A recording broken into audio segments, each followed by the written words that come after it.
DIT was established in 2007.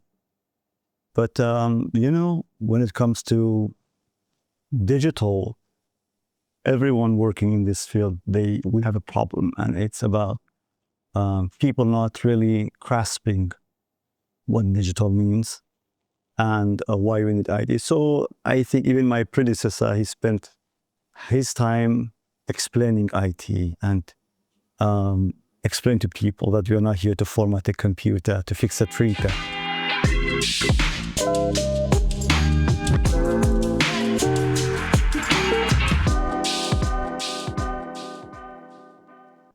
I came back to Kurdistan based on President Hiwa Afadi's request in end of 2013. So I started really in 2014. I had a plan. Even back then, we designed, we planned for a data center. That never materialized because we were in difficulties with Baghdad over budget, and Kurdistan's budget was cut. So basically, all the money that government had back then was taken from us and was given to salaries. And since then, we have been just trying to managing the salary issues. I spent the 8th cabinet basically trying to campaign for digital, to explain digital to our leaders, why it is important. I remember, the money that was dedicated to us for data center was about $10 million. And then the money was taken away from us, was given to salaries. And then, because I had mentioned that so often, I remember His Excellency, the President, back then the Prime Minister, Hiwa Afandi, he said, Hiwa, we don't have $10 million right now for digital. And I told him, Your Excellency, this is exactly why you should invest 10 million in digital. Because you don't have money, you need digital. That's such a great point. Yeah. And then I remember we had problems with knowing how many people are on payroll, if there are people getting twice or 3-4 times. Basically, there was no data about it. And in one of those meetings, I was asked, why is the situation like that? And I said to the audience, the Council of Ministers meetings, that because you guys, I was new, so I told them, I said, you guys have not established a database, proper database of government employees. And then I was told by the Prime Minister back then that I need to prepare a presentation. So what I did was, like a week later, I proposed registering people based on using biometric technologies, because the identification documents of Iraq are very weak. You cannot rely on them, and you cannot rely on names. And that's how the biometric project came to existence. So we successfully implemented that because we had to answer questions. There were claims that we have hundreds of thousands of people getting twice or 3 times. Multiple salaries. Multiple salaries. So if that was true, it meant that we could have saved tens of millions by removing them. But when we implemented the biometric project, we came to truth about everything. Yes, we had double dippers, but there were not so many. But more importantly, when I designed the biometric project, I had something completely different in mind. Yes, it had short-term goals, such as telling government how many people are on payroll, how much money do we need. But for me, was the foundation of a digital identity. For the Kurdistan something region. Like Sweden, something like Estonia, something like Singapore. So, and I knew it's going to take a lot of time. It requires a lot of patience. So I started that in the middle of 8th cabinet, and I made sure that it stood the test of time. And then in 9th cabinet is when the magic happened. So is that problem solved, the problem of multiple salaries? Yeah. And all through this biometric all through this, yes, we came to the conclusion. First of all, the numbers were not that high. So we came to the right decisions back then. So basically, a data-driven decision was made. Most of the results of the biometric project was not utilized by the 8th cabinet. So the 9th cabinet picked it up, looked into the data, and we act on it in the within the framework of our government reforms. But then, before His Excellency Prime Minister Masroor Barzani took office, I had the privilege to meet him in Sari Bilend, and I had a presentation for him about the digital transformation. What are the drivers of digital transformation? What are the obstacles? What should we do next? And I remember vividly that I personally thought that I didn't do a good job in explaining things to him because, it was my first time interacting with him. And I didn't realize that he is a person that listens carefully, observes, and you cannot read him so easily. You don't know how much of your information have you been able to communicate. But then once we started the 9th cabinet, everything changed. Everything that has happened in the 9th cabinet, yes, we have excellent young professionals who are doing the work. We also have great friends within the Prime Minister's office, including his chief of staff, his deputy chief of staff, and others. But the main person behind our success is always the political leader at the top. That's very true. I think for major projects like that, you need... It's the same thing in Estonia. If you look at the success of Estonia, everything started by one of the prime ministers who was investing a lot in tech. The same thing in the Gulf countries, in Singapore. So you need the political, absolute political backing to be able to do so, because digital transformation requires a lot of push and pulls. It requires a lot of coordination. It requires a lot of investment. It requires protection against a lot of people. To give you an example, there are ministers who might not simply agree with you, and they do not see themselves obliged to listen to you. So what happens is you need to have a strong voice behind you. If someone, and most of the time these ministers, they do not mean any harm. They just don't know any better. And you cannot expect all the ministers to be tech savvy or digitally aware as you are. So in order for a national digital agenda to proceed, you need to have power. And that power comes always from the political leader at the top. And Prime Minister Masroor Barzani provided exactly that. Yeah, I totally agree. I've seen in other countries, for example, I went to Rwanda. Yeah. They are also very advanced. They have digitalized most of their systems. Yes. And it is, again, one leader who gives continued support through that project. Because temporary support is not enough. Yeah. Saying, go ahead and do it and then stop. This is a very important point, Ayub. We should decouple between a fashion trend like digitalization and digitalization based on a long-term planning and having a strategic vision for an extended period of time. This period of time, most of the time, is more than the lifetime of a government cabinet. That's true. Yeah.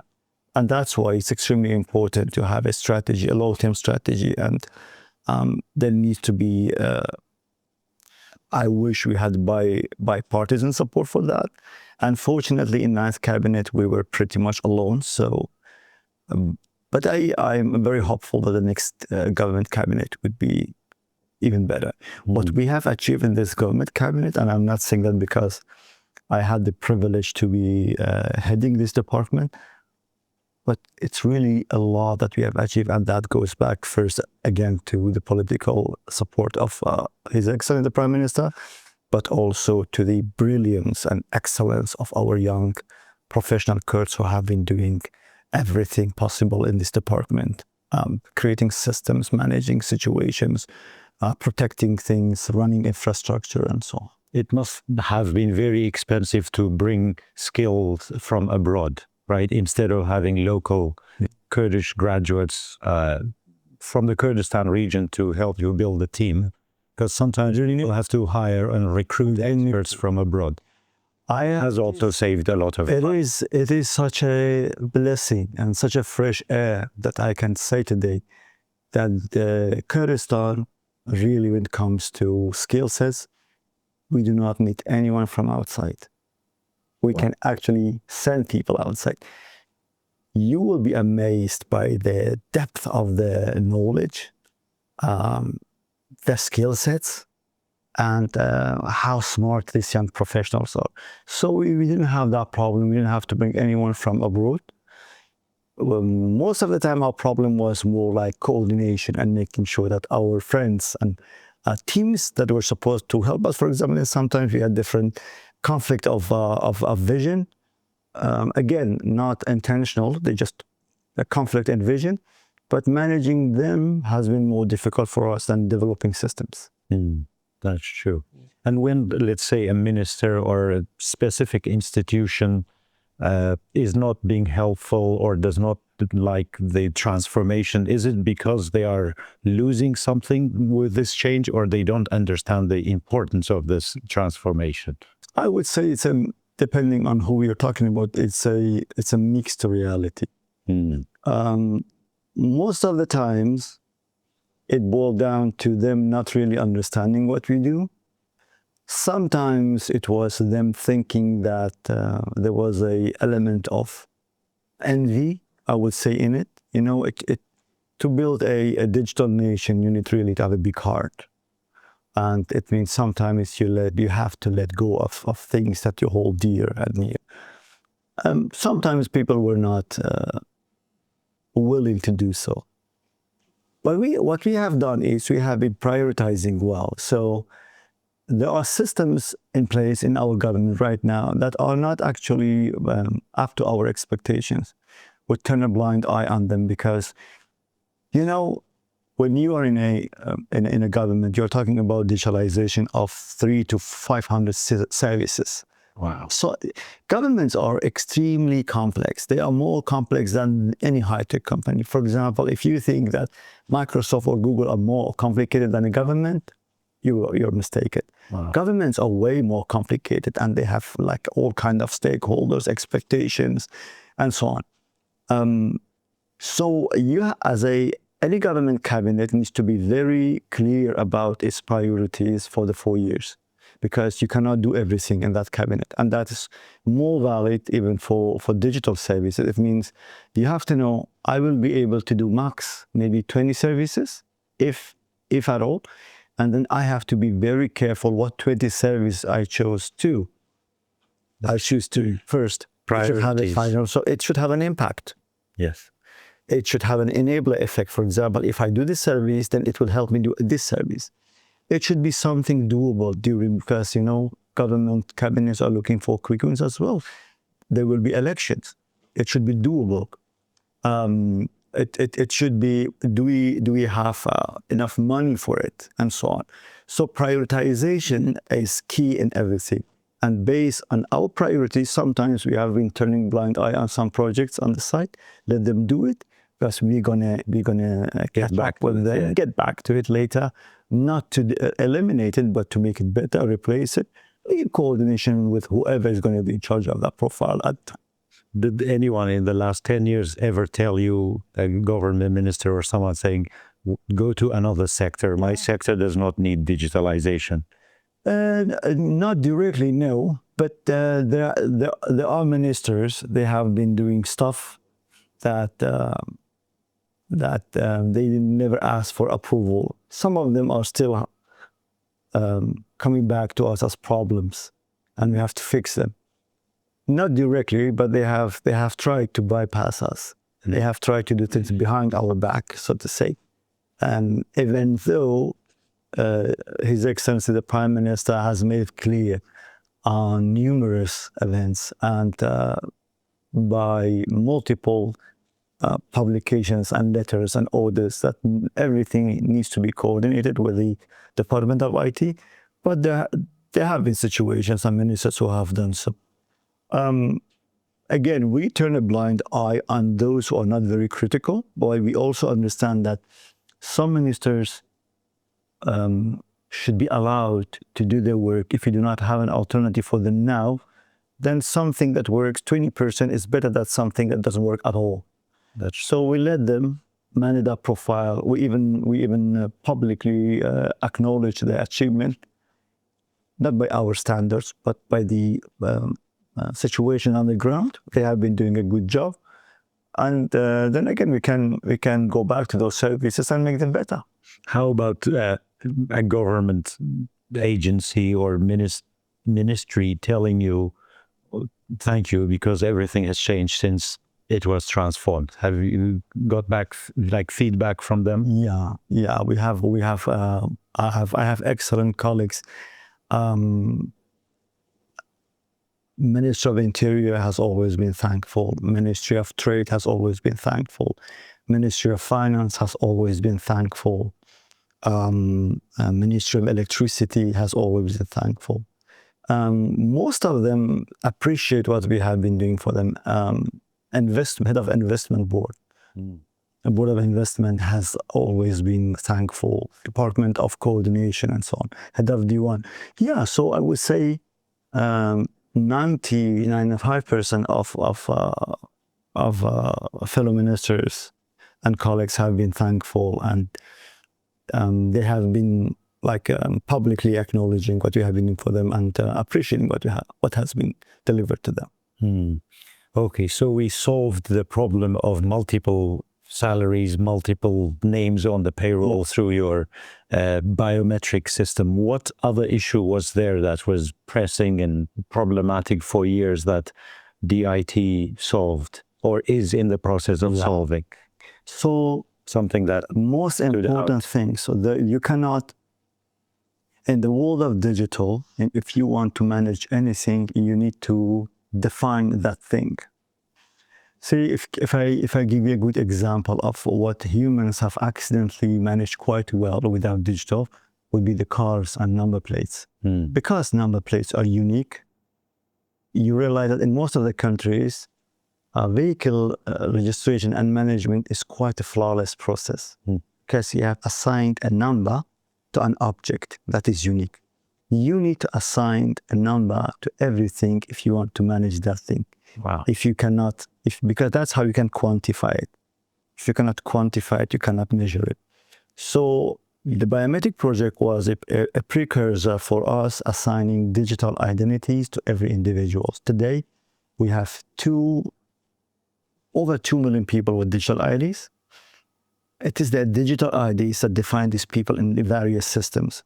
If you go, for example, we built a company registration system, which assigns a company to a digital ID if you're a CEO or a shareholder. In payroll, the whole pay sheet is assigned to your digital ID that defines you. And this way, you can actually, because you use the same digital ID across different systems, you can always connect these things together. Government services are most of the time aggregated services. It means I need to pull. Have you heard that people complain about, I went to this ministry, they send me to another ministry, to this place? It's because that service requires data from multiple ministries. Now, if you use the same ID for that person in this ministry and in that ministry and in this service, it means this person doesn't need to go anywhere, because another system that aggregates data from this system can put it together, tells you, there you go. So we brought the power of digital identity to the government backend system. That's how we solve, for example, if you get a new driving license, your digital ID is on it. If you go to company registration, your digital ID is assigned. If you on payroll and so on, if you're a lawyer, and all government services will be like that very soon, including land registry and tax. And then we brought, so far digital identity has been serving the backend systems in order to give you better service, but then we brought the digital identity directly to you as citizen with KRDPass. KRDPass. I was going to ask you about, is this part of that? Yes, KRDPass is a layer for citizen on top of population information system or the digital ID. It brings the benefits, the advantages of a digital identity backend system that we use for the government database anywhere, but this time it brings services to the fingertip of citizens. So instead of you going anywhere, the government services can be brought to you. Why? Because KRDPass does a couple of things for you. First, we have already your biometrics, right? So all we have to do is we give you an app. The app identifies you based on your face recognition. It changes, it makes sure that it's a live person. It asks you a couple of questions, and in under a minute, you are logged in. Once you're logged in, it means that is your connection with the government systems that utilize your UPN or your digital ID. And this is why if you have a company, for example, and you install KRDPass, you just after a minute, you will see that your company is just listed there and you don't know how. It's because your company is connected to your digital ID and the KRDPass is connected to your digital ID. It makes the connection for you. It pulls information for you. If you're a government employee, you see your salary there. Why? Because your digital ID is your key in the pay sheet.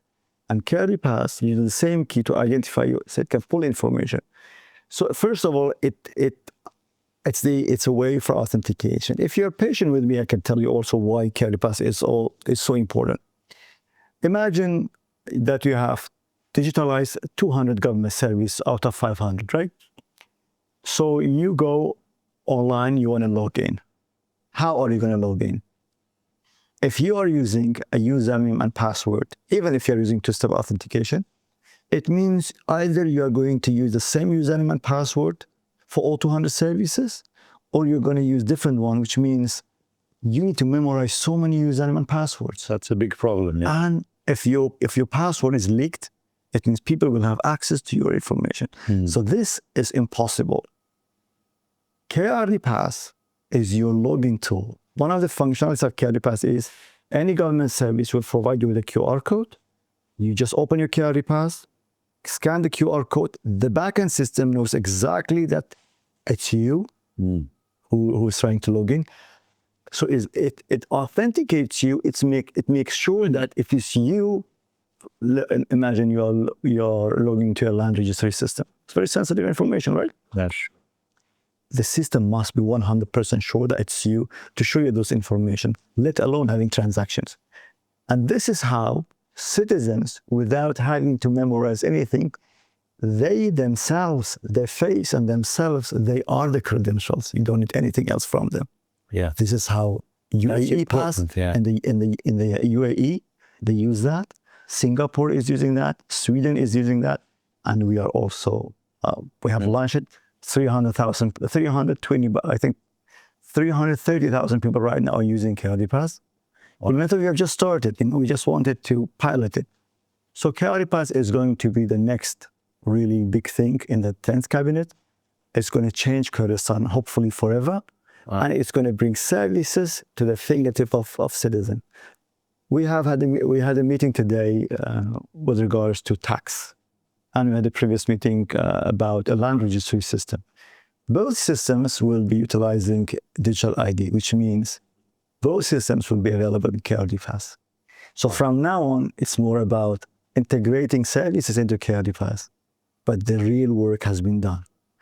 And KRDPass is a result of really, again, I have to say that I had a presentation for Prime Minister Masroor Barzani back in 2019. I told him about population information system, the way it's done in Sweden and Finland. And he said, not only government employee, everyone should be in this system. And KRDPass is a layer on top of the PIS with 2 million people. Every day, thousands of people are added to it, which means every day, thousands of people can have KRDPass. So I believe soon we will reach a point where you will forget how you did digital service in Kurdistan before. Wow, exactly. Gone is the era of bring 10 IDs with you and your father's birth certificate and this and that. Yeah, speaking of which, KRDPass will also, in the KRDPass, you will always have your documents. For example, if you have your Iraqi ID card, if you want to show it anywhere, it will be available in your KRDPass because you already scanned it, you got it from you. You don't need to have it on you. If you go to a checkpoint, and they ask you for a driving license, and you forgot your physical driving license, all you have to do is to show your KRDPass, because you are going to create a counter app for the law enforcement officers. They just scan your QR code.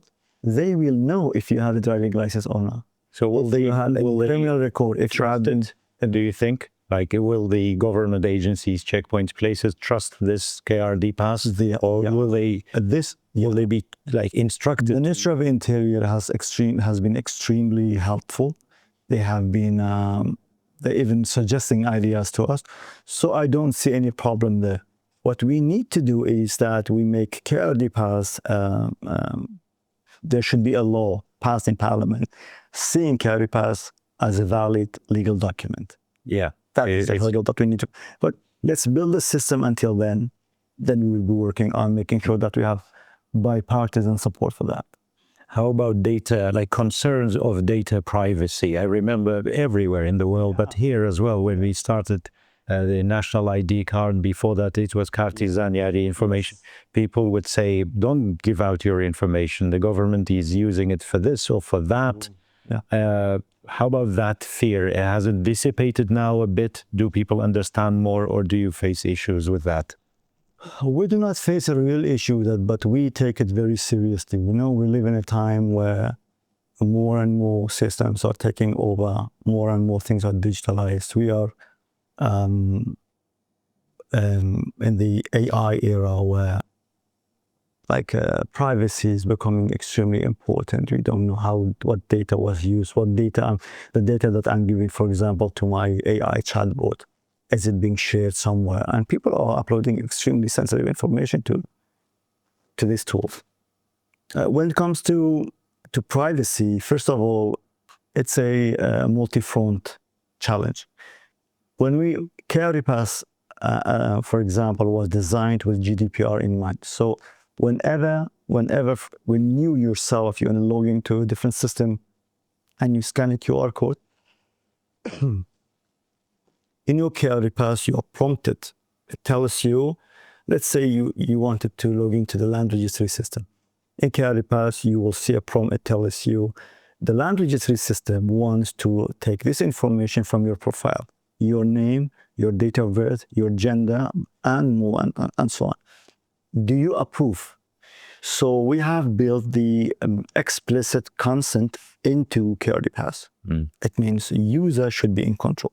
Second, we have made sure that access logs in DIT are immutable, meaning that whoever accesses a system, there is a log file generated, and this log files, you cannot delete it, you cannot change it, you cannot do anything with it, which means people will be held accountable if they log into a system for that. We abide by all the best practices of keeping the data private and safe. We make sure that the networks are protected by the latest and greatest. Again, there is no 100% security in today's world anyway, but we are doing whatever our counterparts in advanced countries are doing. And at the end, what brings because privacy is also about trust. If people see that the data that they have provided to you has been kept for an extended period, let's say for 5, 6, 10 years, and they have seen value in providing that data, translating in things like simpler, safer, and more accessible and fair products, that builds trust. So that trust is built over time. So they need to see a result, like tangible result. Tangible result. They should see value in providing you and trusting you with that data. And time will test you with regards to how good you have been in keeping this data safe. And it's also important to make the Kurdistan region part of the modern world. Like, you cannot sit down with a traditional way of doing things while the rest of the world is moving on, right? With the digitalization, it keeps us in par with it. It's like you say, I'm not going to use any cars because of car accidents.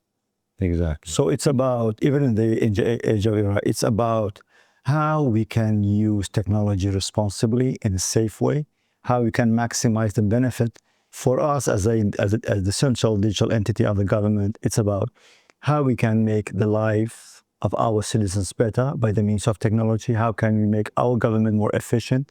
How we can help our government officials to make decisions based on data, and safeguard the ultimate interest of Kurdistan. How about the banking system here? Because we have suffered for years from not having banks, people not going to the banks, basically, not being familiar with that. Has DIT had any hand in the banking system here? Have you helped in any way? I'm sure you have heard of our initiative, the MyAccount initiative. Yes. So a very good friend of mine was heading an excellent team at PMO. I'm sure you have heard of Kak Aziz. Yes. So Kak Aziz was tasked to look into the problem of low number of people banked in Kurdistan in particular, but in Iraq in general. So then we realized that there is a chicken and egg problem. So basically, people do not feel that they need to go to get a bank account because there is no ecosystem for it.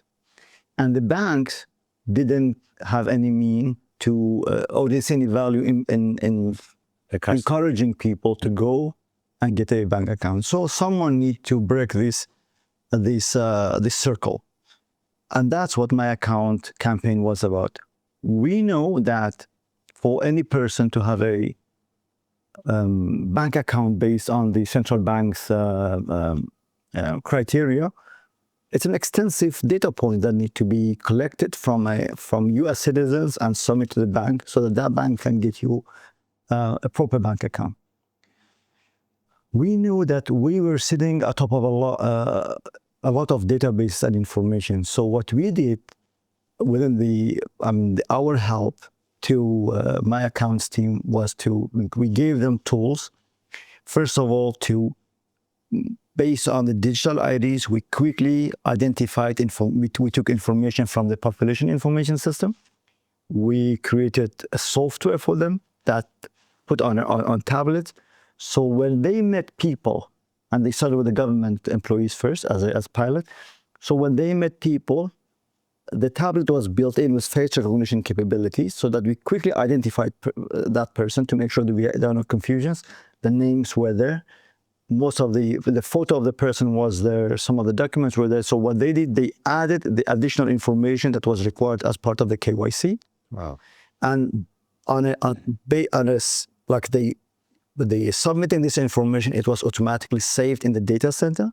Later in the backend system, we would take this information and created a contract-ready template, so that for that person, the contract would be given to a bank, telling the bank, guys, like the person background check. This is the KYC of the person X. He has chosen you as a bank. Please create a bank account for him, and this is KYC data based on the central bank's requirement. And then once the card was ready, my account team would take the card and bring it to his doorstep. And this way, we were able to increase the financial inclusion by like a 5-6 times or number. I'm not sure about the figure, but so far we have close to 600,000 people who are banked properly, but we have the data of more than 1 million people in the system. And that was our contribution to the financial inclusion campaign. Wow. So we helped the My Account team with the tools and backend systems so that they are able to carry such an important project in a record time. And apart from actually just making people's lives easy and getting services to people, I think economically it's very important for a country to be digitalized. In this globalized world, we do transactions with the rest of the world. We can't do paperwork, and they do internet or the latest technology. Absolutely. Right?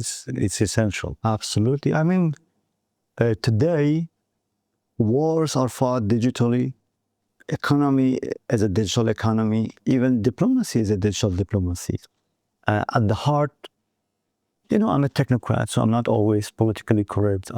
So since we are having a friendly conversation anyway, at the heart of the conflict between the West and China sits a company called ASML, which can provide the machinery to manufacture the latest and greatest chips. And that belongs to... And that's it in Holland, in Netherlands. So to control China, not to becoming more powerful, for example, the West tries to squeeze the supply chain of equipment and the machinery so that the Chinese chip manufacturing companies cannot have any advantage, so that they're always a couple of years behind. Which means even the diplomacy today is a diplomacy. The reason Taiwan is protected. Have you ever asked yourself why Taiwan is so important to the US? Why do they protect Taiwan so fiercely? It is because Taiwan has a company called TSMC, and TSMC is the only company in the world that can use the machines developed by ASML to manufacture the most advanced chips on your grand scale. Wow. Yeah, and that's why I think China provides the rare earth material that's needed to build that chip. So each country has a contribution. It's a very shaky and delicate supply chain. Germany is providing, for example, with the it's about lithography. So lenses are extremely important. So Carl Zeiss lenses are extremely important in this process. Chemicals are very important. UK and the US are providing with the designs of the chips, the architecting that.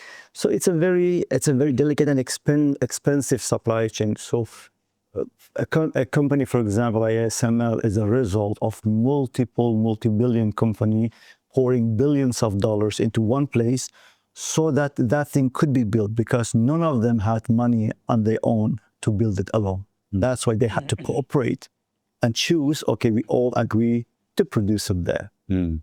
So it's a very delicate supply chain, I would say. Exactly, it's all interconnected. Yeah. And you said like the first thing you wanted to do when you took over this office was to build a database. Data center. Yeah. Can we say that as a result of KRDPass, biometrics, and all the things you have done, the data center was automatically built, basically, took care of itself? No, there's a confusion. The data center is not the software. Data center is the facility where you put the systems in it. So data center was announced. We built a data center in 2022, and it was inaugurated by the Prime Minister in 2022. So data center is needed if you have, let's say you have all the software, all the systems in the world. If you don't have a data center, you cannot run it. Data center is a physical place, very special, with very special characteristics, such as that building has multiple lines of power supply. That building is free of electricity. That building is free from dust. That building is cooled down properly. Inside of that building, you have your equipment, you have your servers. And those servers are designed based on a certain architecture. And on those servers, you are running your systems. So if you do not have a data center, you cannot run any systems anyway. In Western countries, usually governments don't need to build data centers because they outsource it to companies such as Microsoft or Google. So Microsoft has a commercialized data center that you can lease from. It's called Azure. Google has it called I forgot the name of the Google's cloud. Google Cloud. You have AWS from Amazon, and so on. So the Western countries use these companies to host their systems. We didn't have it. So it's an additional challenge for us. That's why the first thing I wanted to do was to build a data center, because without a data center, you cannot serve anything. It's like building a home for your system. So we did that, we finished that. We started that in the end of 2018. We finished it in 2022. And you cannot believe like how many poor people we lost during COVID because they got COVID and they passed away. Workers, yeah. Wow. And a data center is something that is permanent or also needs upgrade and change and all that? The one that you opened in 2022, is it still the same or every year it changes? The data center usually is a physical space. Inside of that, depending on how big you have built it, you have something called white space. White space is basically the empty capacity that you can still use if you bring on new services. Right now, our data center is, because the system that we built, the architecture of our systems is in such a way that doesn't require so many servers to be brought in. So we try to be very efficient. We have a very small footprint. So the data center that we have built right now is enough for the next 10 to 15 years.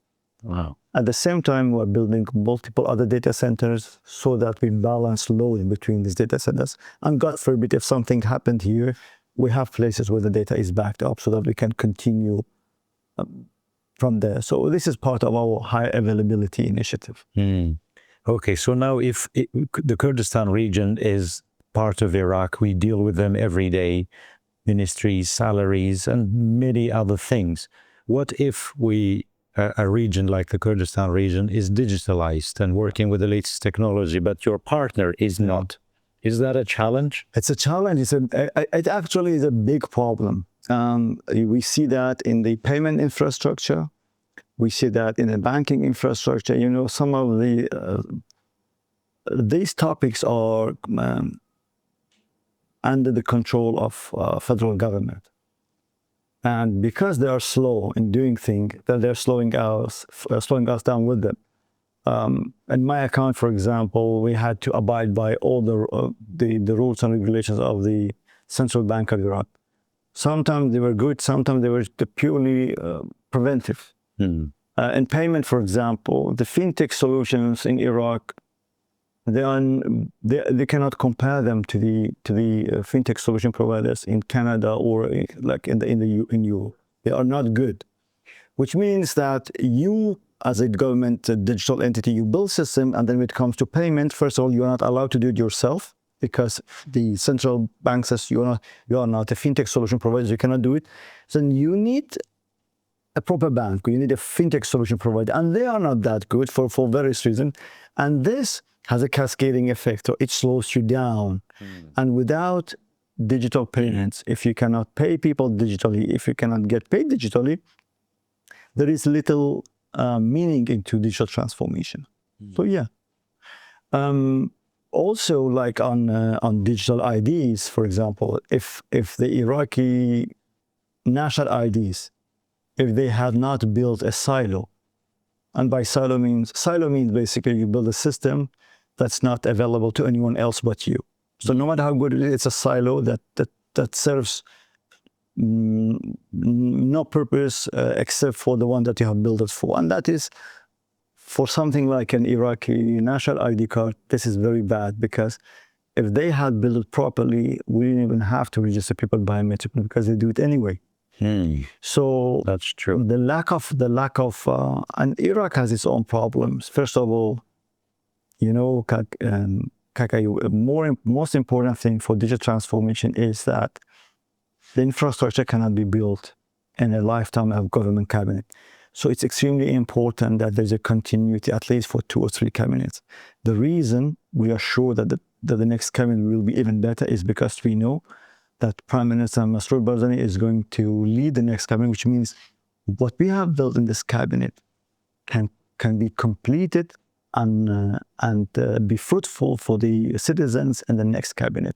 Imagine if we had a different prime minister coming in and just, I'm gonna demolish what you have built. It means going back to zero, and that's what is happening in Iraq over and over and over.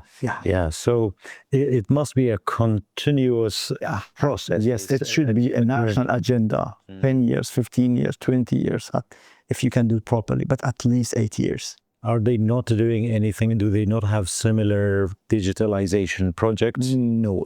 So in Iraq, I don't want to give too much information because I want us to be ahead of them. But just a tip to, if my colleagues in the federal government are listening to me, it is extremely important that there is a central authority, central owner for digital in the federal government. because digital cannot succeed if efforts are scattered. If every ministry is doing something for themselves, no matter how good the systems are, they become advanced silos.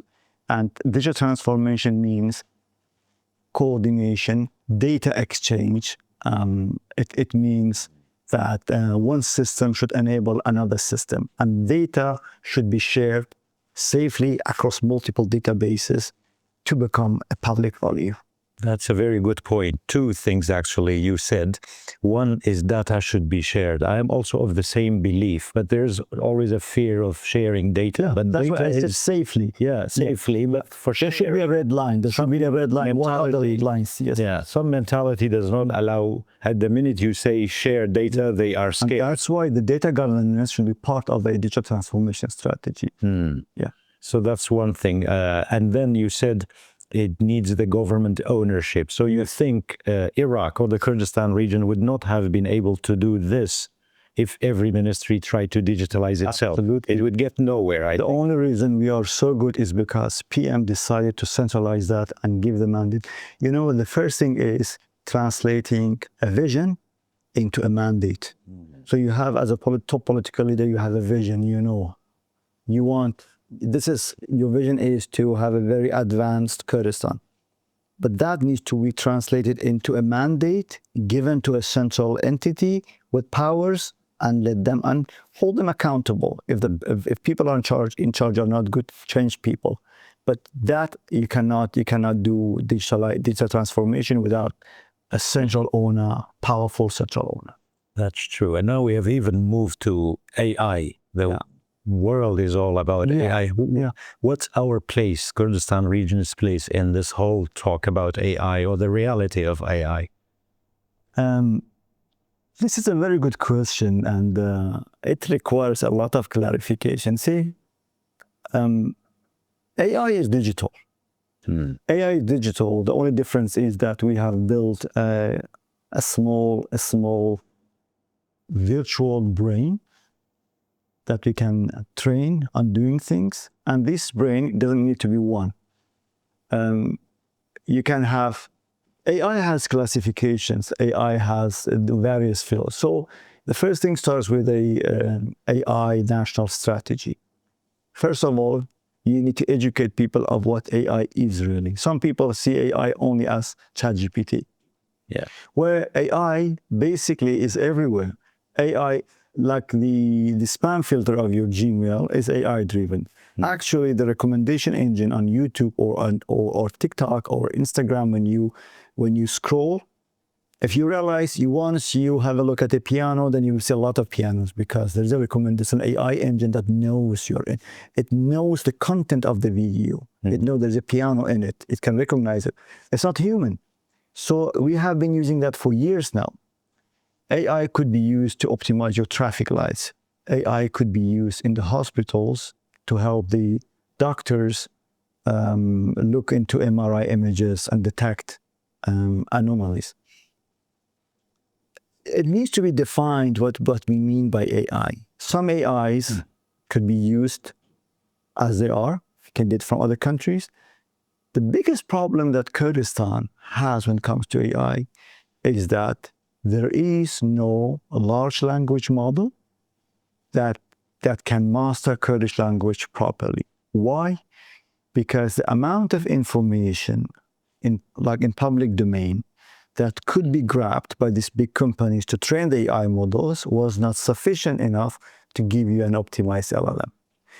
We have that problem with ChatGPT. If you, for example, ask ChatGPT to translate something for you, most of the time you will find problems.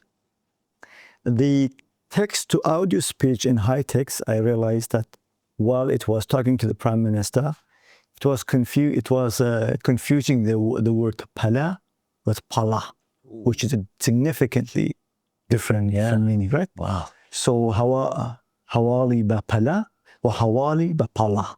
Yeah. So when it comes pala to means to be in a hurry. Pala is a spot. hawali ba pala means breaking news. Yeah. Hawali ba pala means it's a stained or a fake news, right? So it's a significant difference. Which means if we want to if you want to utilize AI for generative AI to produce text, which then also turns to the voice, or it can become videos and so on. We need to have a national AI strategy, look into one of these LLMs, and then modify it, and additionally train it to become good enough for the Kurdish language. Very similar to what the UAE people did with Falcon AI model. So they have trained it. And then this brings you to the difficulties of training an AI model. Now, if I told you that, like GPT-4, for example, when you talk about training GPT-4, first of all, you need tremendous amount of data,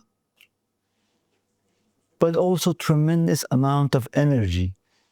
So, you mean actual energy or human energy? Electricity. See, GPT-4, there are no official figures, but there are rumors about that they close to 20 to 30,000 GPUs have been used to train the model, because you are continuously feeding this huge amount of data, and the model is in training mode. The GPUs are working hard in order to learn this so that they can detect the next. There's architecture. I don't want to go to the details, and some aspect of that is also not known by me because I'm not yet the technical expert when it comes to AI architectures. But these GPUs require a lot of energy. Now, and the amount of energy used is usually calculated in gigawatt hours. For large models with 10 to the power of 23, GPT-5, I think it's 10 to the power of 24 flops. And these are floating point operations. It's a 10 with 24 zeros in front of it. We are talking about electricity consumption of 1,000 households for a whole year. Wow. It means if Kurdistan, let's say we have gathered all the text, all the data, and we have all the GPUs. We bought 25,000 GPUs, and you want to train our model. It is the amount of energy that is required. It will take 3-4 months at least. It took GPT-4 3-4 months to train it, and it will take us even longer. 1,000 households worth of. It becomes a matter of energy, and that's why sometimes you hear about France being well positioned because they have the energy. Or Abu Dhabi is well placed because they have the energy with the nuclear power plants and so on. So the ultimate race of AI is won by countries, first of all, who understand, who have the human capital, who can frame the problem, who can evaluate models, but also those countries who have the training data sets ready and have the energy. Now, training data sets, this is exactly why Google or Meta, Microsoft are better positioned than the US government for the AI models, because they have the data. Why? Because here I've been giving it to Meta for free. Oh, you're right. Google says it's the world's search engine. Yeah. And that's why Alibaba can do it. So whose job is it to train AI in a way that, like a good Kurdish AI, can ordinary people contribute to it? No. Like by flooding the online text and stuff. This is separating the signal from noise. People are welcome to experiment with AI. Our entrepreneurs are welcome to use AI for certain areas, but when it comes to large language models, we really need to have a national strategy for that, because it requires a lot of effort, it requires a lot of money, it requires a lot of energy, and that energy and computing power is not in the hand of any single company right now. So it's just talking about that, it's noise. Most of the time when I see the TV stations giving platform to people talk about Kurdish LLMs, we have to build the Kurdish LLMs, they don't know what they're talking about. They don't know how it works. Yeah, they don't know what it takes to train a Kurdish model. What does it mean when a country like UAE is now trying to become the AI hub of the region or the world? What does it mean? Like, what does it mean for a country to be so controlling of AI or investing in AI? What will they win from that? Imagine that you can You can have agents. Imagine you are running a company and you have 10,000 employees. The performance of those, you rely heavily on the performance of the employee, on the efficiency of those employees doing the right job.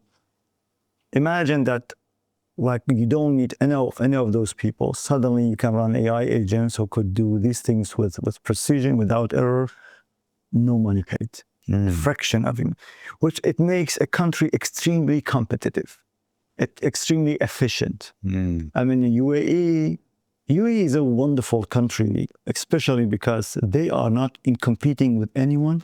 They are in competing with themselves in innovation. Long before anyone thought of AI, they had a minister for artificial intelligence in 2017, I think. Wow. So the leadership in the UAE is quite visionary. And that's, again, confirms what I told you earlier. So it's extremely important, the political leadership, whoever at the top, if they empower people down the chain, magic happens. So UAE is a country where they have the resources needed, and they also have the knowledge. They have people with the knowledge who know what they're talking about when we're talking about model. They have trained a Falcon model that masters Arabic language quite well. And it's not only for Emirates and UAE itself. When they train it, you can download it. Could work in there. So once a model is trained, and this is very interesting, and it's still a very I would praise the spirit of these people. So you can download an AI model that was trained, all the energy and effort that has gone to it, then it becomes an artificial brain of the size of something between a few megabyte to a couple of like tens of gigabytes of file size, and then you can run it. The training takes a lot of energy, and depending on what quality data you have used, that AI model will perform good or bad. But if you have used good data, the AI models is basically garbage in, garbage out, quality, gold data in, gold data out. So you can download, for example, GPT, you can download Llama, you can download Quen, or DeepSeek. You can download and run it locally on your computer, and it works. Yes. So what the UAE has done, they have also made this model available to download. I experimented with that yesterday, and I realized it masters the Arabic language quite well. Even if I speak Kurdish, it replies back in Arabic. It knows it's Kurdish, but it speaks in Arabic to you. That's amazing. Yeah. So what should we do, like in the Kurdistan region, to join this race? I think it should start with the national AI strategy. We need to have a couple of conferences, agree on an action plan, start collecting our data, quality data, because if you give your AI model bad data, it will also give you bad results back. I can give you a good example on that. Remember, it was last year when all the media started to ask everyone to use Tajikistan's flag? Yes. Remember that? They said the more you use it, the more they will be convinced to add the emoji. And this is extremely destructive when your media, without fact-checking, contributes to such a campaign. I wanted you to stop it. About that. I wanted to stop it, but if I had stopped it back then, people would have thought, well, we could have had the Kurdistan flags emoji, but he was stopped. I would have accused you of being against the Kurdish flag. Exactly. So I had to stay silent, and my team, I forced them to stay silent. But what happens now, most of the times, when you ask ChatGPT to prepare a tweet for you, it gives you the Tajikistan's flag back.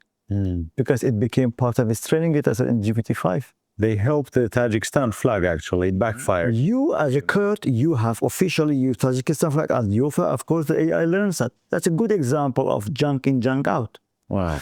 So we need to prepare our so-called data corps, where we bring all the quality data, all the books that we have, and to digitalize it, all the standard Kurdish, all the important books in our libraries, they need to be digitalized, prepared, labeled, and then that becomes part of your data for training.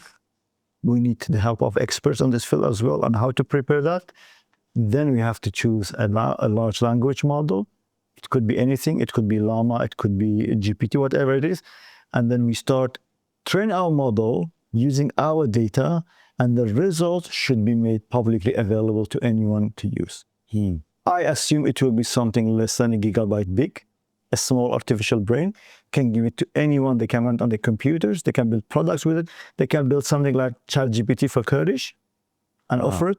And it's easy. There are no such efforts now. I hear some training of Most of our people, they build agents around a model that already exists.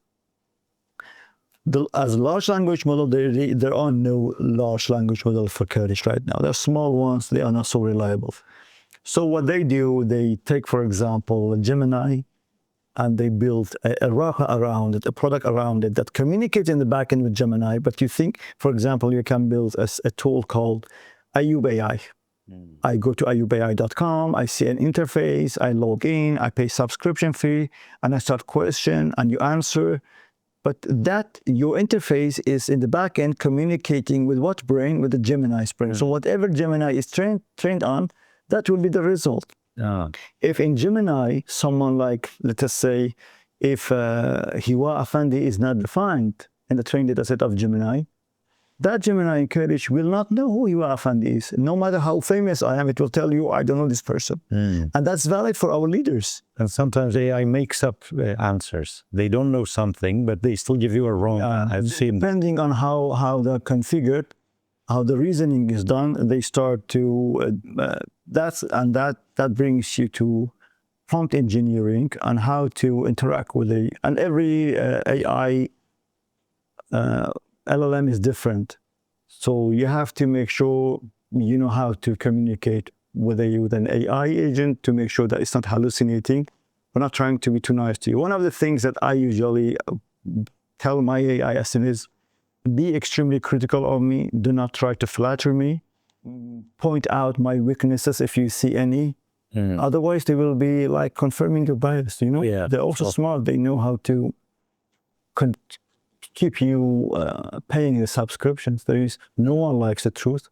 So you want to be flattered. So the ChatGPT is designed in such a way to continue flattering you. But by prompting, you can make sure that it becomes really rude and tell you whatever it really thinks are the objective. Or to say objective, And in job losses, do we hear that AI is going to take away many jobs? Should people here be worried that in 10 years from now, some people would lose their jobs? Is Kurdistan's system and economy and everything in a way that AI can take away jobs? Yeah, it can. Like any other technology, it's gonna reshape the market. So people have we cannot stop technologies. It's going to be upon us. It is upon us already. We are talking about agenting AI. It's not only AI is there already. It's about how we automate these agents to do things autonomously. It will be about retraining, getting new skills, understanding, detecting the new trends, and reskilling for what comes next. There are always victims. So unfortunately, I know there will be jobs taken away by AI. Speechwriters, for example, painters, designers, a lot of works. In the medical field, there will be a lot of jobs gone. But this will create new opportunities, new type of skill sets will be required for human who could frame problems, human who could evaluate models, human who could prompt properly, humans who could harness the power of AI to do something else. At least for the next 5 years, I think this will be the case. But definitely there will be a shift in the market. So you suggest that we in the Kurdistan region also join this world? Of course. Because sometimes it's too late, or people try to copy someone else or wake up too late. Is it now too late already, or do you think this is the right time to join? If you look at the human history, you will see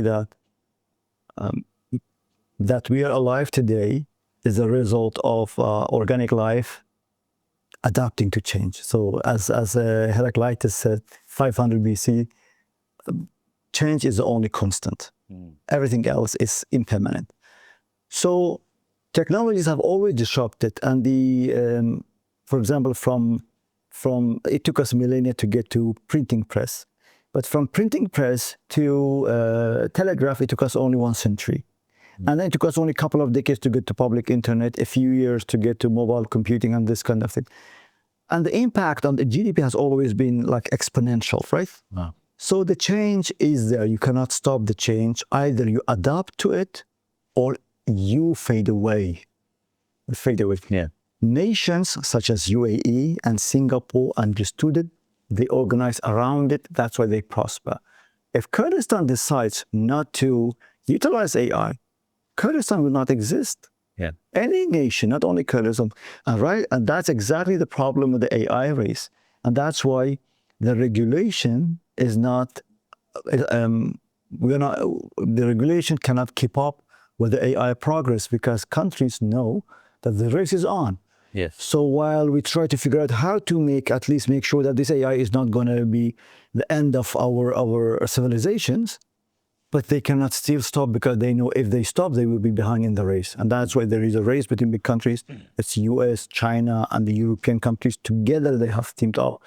They're creating something like Bloom to have the models. Otherwise, they will stay behind. Now, smaller countries like us, if we do not utilize AI, we will be like cavemen compared to other countries. Yeah, they will not wait. And finally, can we say that the things that the DIT has done, Department of Information Technology, in the last 10 years, 15 years, how will be able to help AI once we start joining this the AI race? We already utilize AI in a lot of products that we offer today. The KRDPass, for example, it's an AI agent that detects that it's a real person behind the camera and not a photo. Imagine if I hold the Prime Minister's photo in front of a camera and try to use a KRDPass to log in as Prime Minister and it worked. It would be very silly, right? So there's an AI agent that asks you, get closer, turn your eyes. This is the first time it has seen this person. They know if it's a human. It knows if the feed from the camera is live or a picture. Once it knows that the person is alive, then sends information to the face recognition engine, for example. We use AI to Romanize names. For example, we have trained a model that can suggest the best spelling of your name in English. That's very important. We have, because you have seen Muhammad is written, for example, in 20 or not more variation. So we have trained of our cities as well. So it helps. We have a lot of AI agents, but the ultimate contribution of the IT to the Kurdish large language model would be the vast amount of data that we have in our systems. We have deployed a document management system that's going to soon have the entire communication between government entities will be paperless. And that translates into a lot of information being scanned and captured. We are sitting atop of a lot of database of the government with the proper Kurdish. That's one thing. So we can contribute to the text and the training data sets, but we also are running a data center, which means we have the capacity to host the GPUs in order to host the model to be trained. Nice. And all we need to is to make sure that the power is continuous, and we have multiple sources of power. So AI is best place actually to train the model. But again, that should happen after a national AI strategy, because we will be needing help and support and protection for an extended period of time. If we do it now, no one is going to help us. If we run out of capacity, run out of electricity, we tell them, guys, we need more power, we need more. They say, who told you to do so? So there needs to be a mandate. That's true. Yeah. And it's a huge undertaking. So it requires that the population in Kurdistan, the entrepreneurs, startups, companies, that they came up with us, we agree that we do it, and they help us, then we do it and we give back to them. So if they don't understand the importance of this or do not team up with you, it means we can't do it. We can't do it. Yeah, we can't do it. But they understand. I mean, we have a brilliant ecosystem. They understand. Our startups are just brilliant. SMEs are really good. So I'm not worried about that.